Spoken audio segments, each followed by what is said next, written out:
തനിക്കില്ലേ?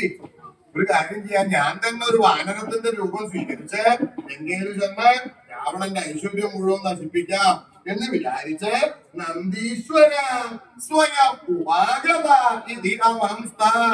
നന്ദീശ്വരൻ തന്നെ വാനരത്തിന്റെ രൂപം സ്വീകരിച്ച് എന്റെ ഐശ്വര്യം നശിപ്പിക്കാൻ വന്നതായിരിക്കൂ എന്നിങ്ങനെ വിചാരിച്ചു.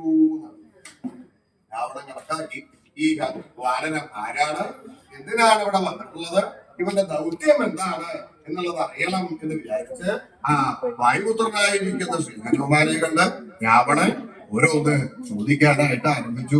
ഹനുമാനും അതെ രാവണന്റെ ഒപ്പത്തിനൊപ്പം ഇരുന്ന് രാവണൻ ചോദിക്കുന്ന ചോദ്യങ്ങൾക്ക് മറുപടി പറയാൻ സന്നദ്ധനായിട്ട് ആ ശ്രീരാമചന്ദ്രനെ മനസ്സിൽ ധ്യാനിച്ചു.